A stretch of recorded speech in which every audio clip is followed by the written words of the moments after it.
যে অবস্থায় আজরাইল আসবে ওই অবস্থায় তোমাকে কবরে যেতে হবে, আর যে অবস্থায় তুমি কবরে যাবে ওই অবস্থায় তোমার কাছে তোমার ময়দানে মাহশারে উঠতে হবে, আল্লাহর সামনে দাঁড়াতে হবে।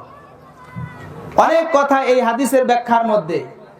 যাদের কাছে দাড়ি নাই এই অবস্থায় তাদের কাছে আজরাইল আসতে পারে না।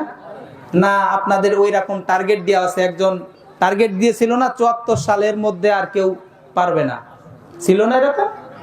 71 সাল, 41 সাল, 25 সাল, এই টার্গেট দিয়ে দিয়ে যে বলেছিল আমার এর মধ্যে আর কেউ পারবে না।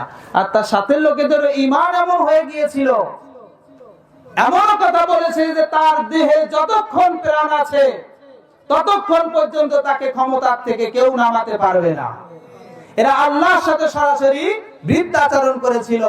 আল্লাহকে, আল্লাহর ক্ষমতাটা তারা তার মধ্যে দিয়ে দিয়েছিল। এমনও এই কর্মকাণ্ড করেছিল ফিরাউন। কিন্তু ফিরাউনকে যেমন খান খান করে দুনিয়া থেকে আল্লাহ বিদায় দিয়েছেন, আর তাদেরকেও কিন্তু আল্লাহ ঠিক অনুরূপ ভাবে বিদায় করে দিয়েছেন। দেখছেন অবস্থা।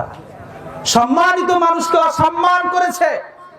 কোরআনের খাদেম যারা ছিল তাদেরকে নির্বিচারে আয়না ঘরে পাঠিয়েছে, তাদেরকে জেল দিয়েছে, হামলা দিয়েছে, মামলা দিয়েছে। সম্মানিত মানুষের সম্মান নষ্ট করেছে। আল্লাহ এমন সম্মান তাদেরকে করেছে, তাদের বিল্ডিং এর উপরে দেখেছেন যে পোশাকগুলো উড়িয়েছে, তাদের সম্মান আছে না মাটির তলায় চলে গিয়েছে। আলেমদের সম্মান নষ্ট করেছে, আল্লাহ তার সম্মান নষ্ট করে দিয়েছে।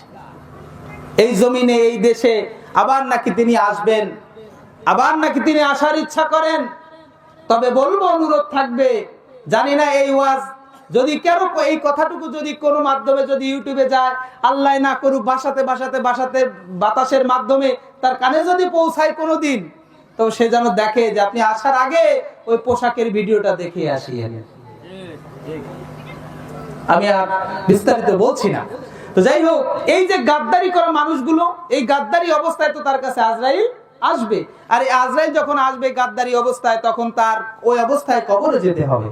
ওই অবস্থায় কবরে যাবে, ওই অবস্থায় কোথায় উঠবে বলেন? হাসরের ময়দানে উঠবে। তখন ওখানে যে ও গাদ্দারি করা শুরু করবে, করবে না?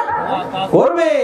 ফেরেশতা আল্লাহ তাআলাকে বলবে, আল্লাহ আমি ছিলাম এক দলের লোক, তোমার ফেরেশতা ছিল আর এক দলের লোক।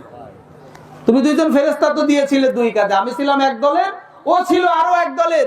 এই জন্য আমার যত ভালো কাজ খারাপ কাজ ও আমার কোনো কিছু লেই নেই, ওর মন মতো ও লেখে গেছে। যেমন আমাদের এই হিসাবটা কিন্তু আমাদের সমাজে চলে যে আমরা এক দলের লোক আর এক দলের ভালো কাজ সহি দেখতে পারে না, পারে? আছে। দেখেন, গত 5 তারিখের আগে যদি খালেদা জিয়া যদি আপনার হজ করতে যায়, তখন যারা ছিল ক্ষমতায় তারা বলতো ও হজ হবে না, এতিমের টাকা যদি মেরে খায় তাহলে তার হজ হয়, ও হজ হবে না।